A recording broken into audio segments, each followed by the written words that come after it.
This morning, breaking news, the digital reboot begins. Australia's landmark social media ban now in effect. Deadly inferno, people trapped and desperate as an office building goes up in flames in Jakarta.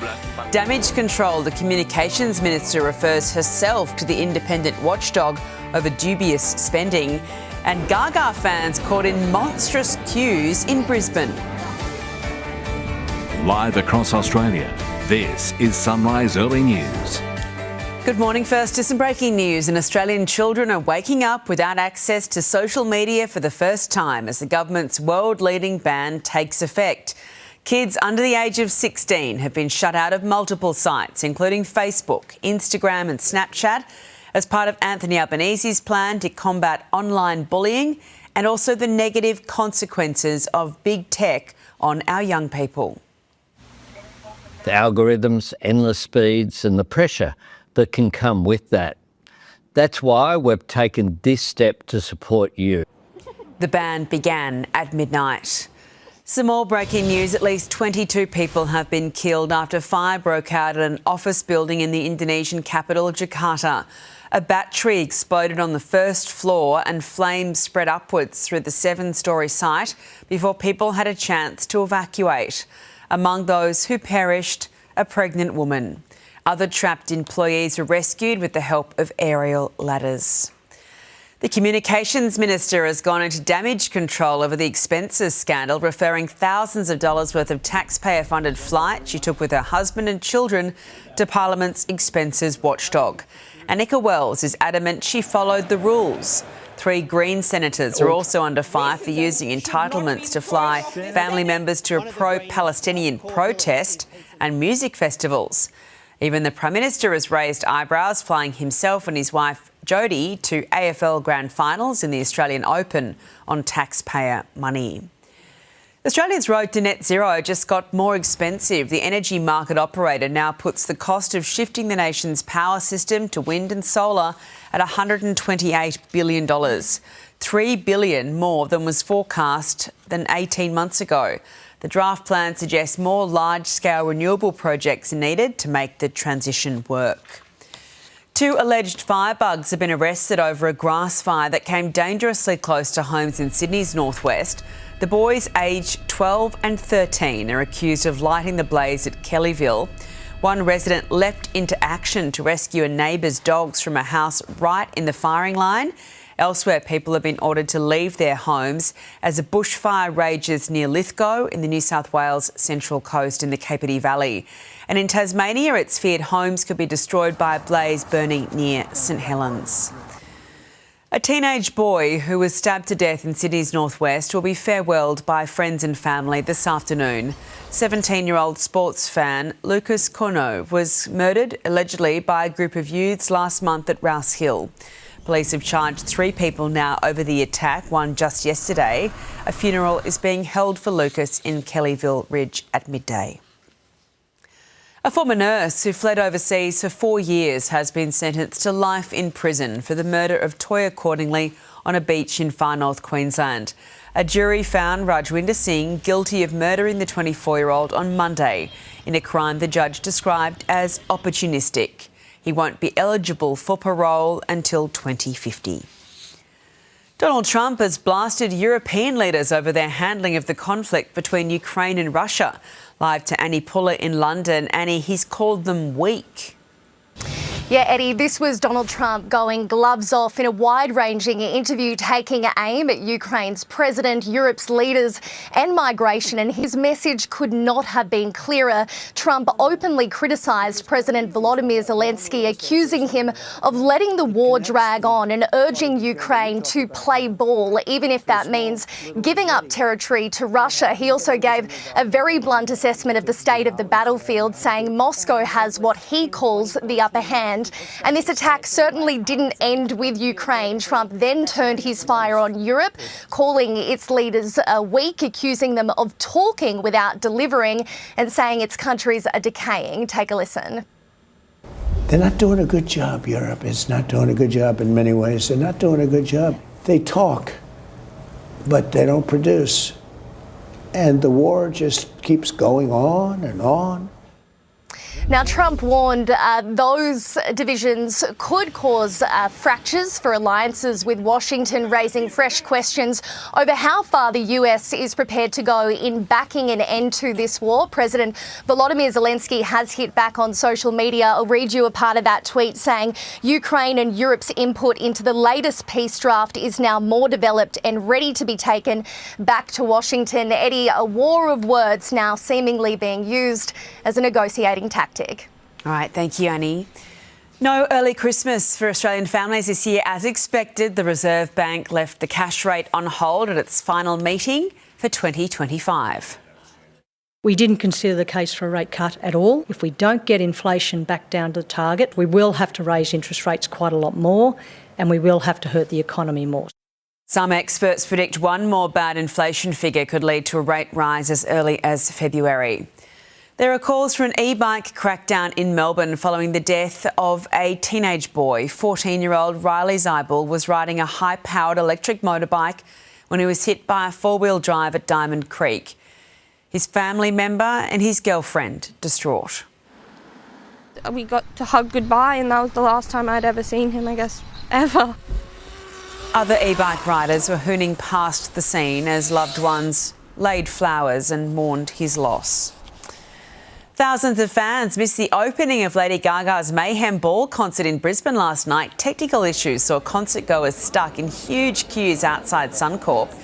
Gates opened 30 minutes behind schedule, with the pop star taking to the stage 40 minutes after her planned start time. Fans vented their frustration on social media, some saying they waited more than 2.5 hours in line to see the show. At least 2 people required medical assistance after passing out in line. We're checking Wednesday's weather now. Brisbane mostly sunny and 30 degrees. Sydney a possible shower heading for 25. Canberra mostly sunny and 34. Melbourne cloudy and 19. Hobart partly cloudy and 21. Adelaide partly cloudy and 29. Perth sunny and 33 degrees. And Darwin showers easing and 33 as well. Well, just ahead in Sunrise Early News, dozens forced to evacuate when fire guts a petrol station in Sydney's west. Another possible death linked to 000 outages. And popular children's toy sets recalled over asbestos fears.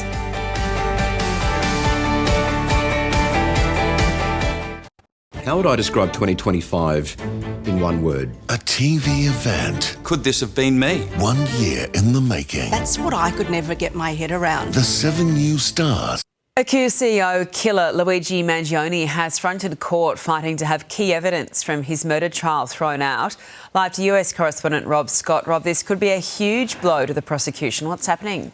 Yeah, massive blow if this ends up happening, Eddie. Mangione was actually arrested exactly a year ago today, charged with the murder of healthcare executive Brian Thompson, who was shot in the back in a New York street.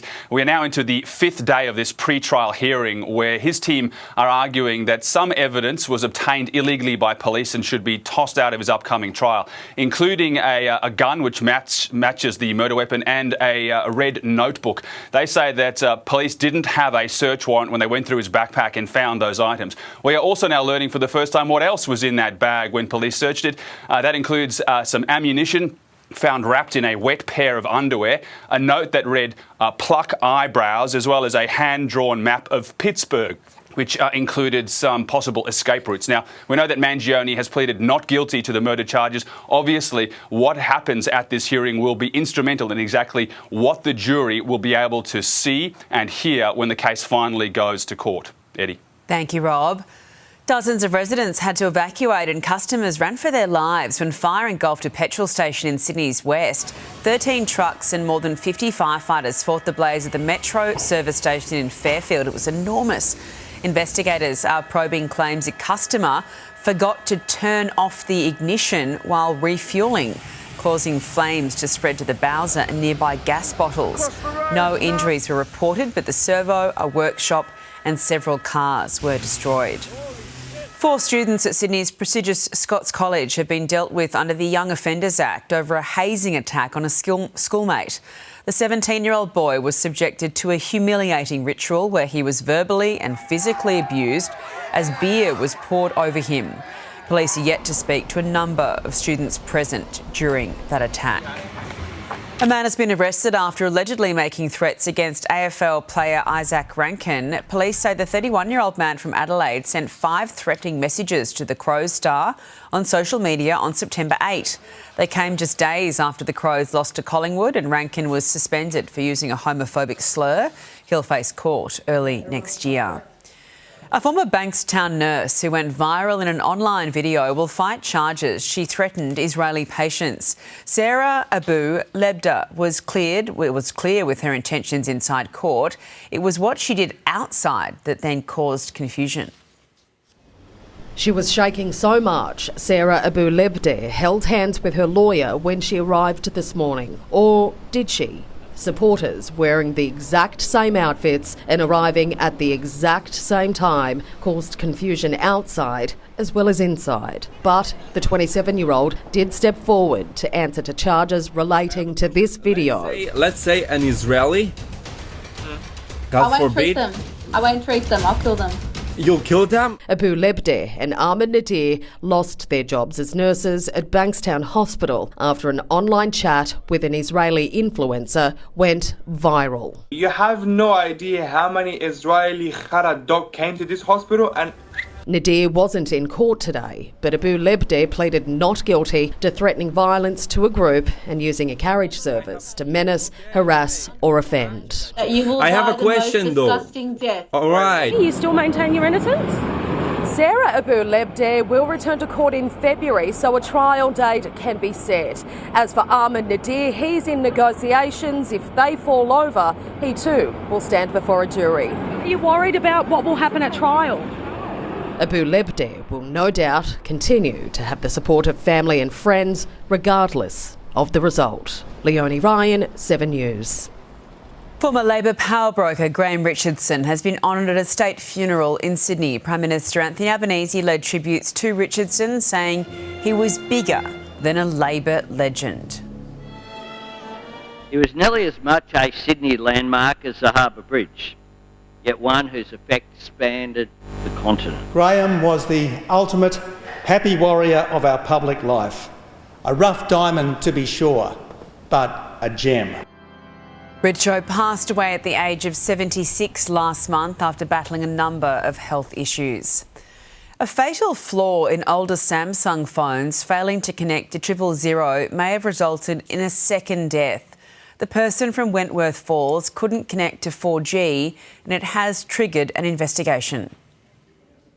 A parliamentary grilling of telco bosses leading to another tragic revelation. We had notification of a customer not being able to reach 000 in September. That customer, someone from Wentworth Falls in the Blue Mountains. Age, gender and health status unknown. The customer was able to reach emergency services through an alternative method 5 minutes later. That alternative method also unknown, but an ambulance was deployed. The TPG boss conceding he only found out yesterday through Telstra the person had died.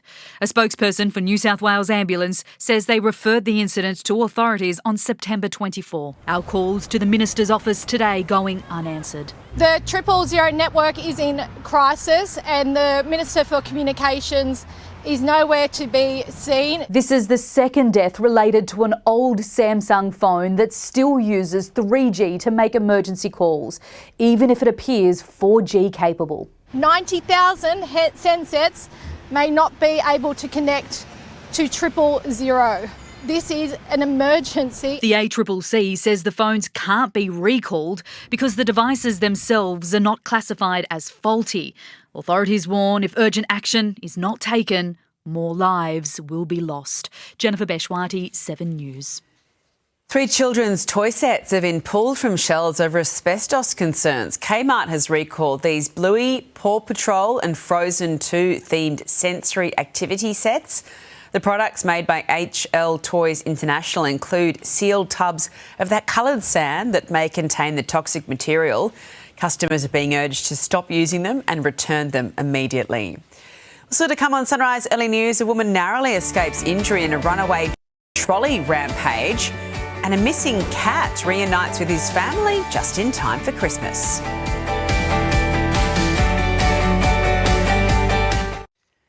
A manhunt is underway for a gang of youths who went on a rampage in a luxury car south of Brisbane. It's alleged a group of 6 offenders stole 3 vehicles, crashed into a police car after a pursuit, forced entry into homes and even held a mother at knife point in front of her children.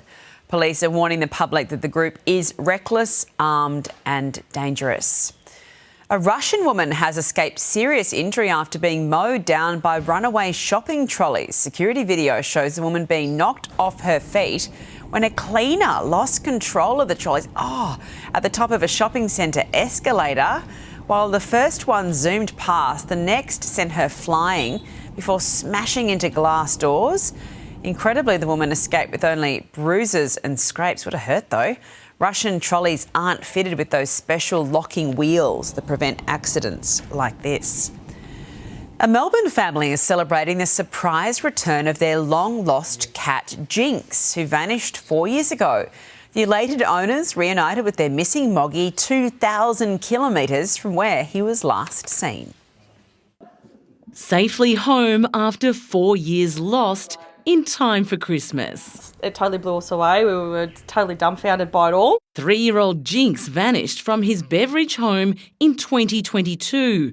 Despite an exhaustive search, his owners couldn't find him and relocated to Queensland, but never gave up hope. So, yeah, we made the move and, missed him ever since. Crucially, the family updated Jinx's microchip details just in case. Then, out of the blue, a phone call. My sister's come inside and she's bursting into tears. And I've gone, what's going on? And she's pretty much gone that they have Jinx. A kind stranger handing in a bedraggled Jinx to Lord Smith Animal Hospital. It was obvious that he'd been living on the street. He was quite unkempt and matted. But healthy, and within 24 hours, the flighty feline was back in the arms of his elated family, 2,000 kilometres away. As soon as we saw him at the airport, we were just sort of, oh my God, so excited to see him again. The much-loved and now middle-aged Moggy is settling in well. A good reminder about updating microchip details. And in this case, this is what helped reunite the animal with the owners. Jackie Quist, 7 News. Well, ahead in sport, huge injury blows for both Australia and England ahead of next week's third Ashes test in Adelaide. A young Hawks star ready to do his late father proud after receiving a special honour. And a closer look at how the weather's shaping up in your part of the country with a live look at Sydney this morning. Morning.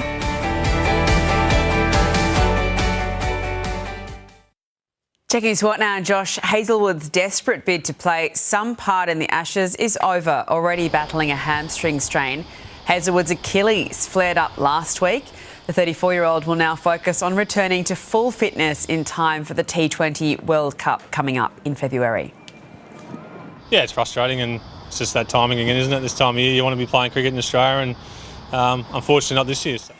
England's pace spearhead Mark Wood will miss the remainder of the Ashes with a knee injury. The Scorchers are one win away from the Women's Big Bash final after eliminating the Stars in last night's knockout. Perth reached a commanding total of 5 for 173. Melbourne's chase fell flat after 2 unfortunate run-outs. Oh no, run out! It's a disaster! A disaster for the Melbourne Stars. Stars were held to 9 for 145. The Scorchers won by 28 runs. Perth will face the Sixers in tomorrow night's Challenger.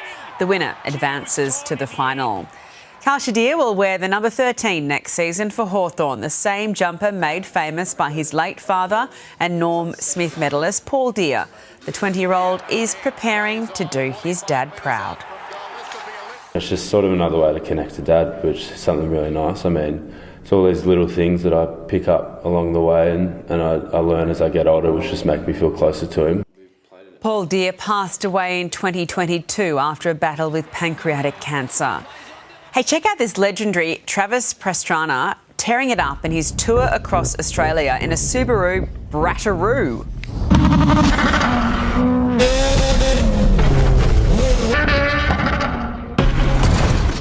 How cool. In a newly released film with popular automotive brand Hoonigan, the American motocross superstar toured the Aussie Outback, Sydney Harbour, even Mount Panorama, pulling off some mind-blowing stunts. We'll have more of that throughout sunrise. Very, very cool. We're taking a look at the weather around the country now. Showers and thunderstorms over north-east and New South Wales and Queensland with a trough and a front. Showers and storms in the northern tropics. Showers also for southern Victoria and Tasmania with moist winds. Showers in southern WA from a trough as well.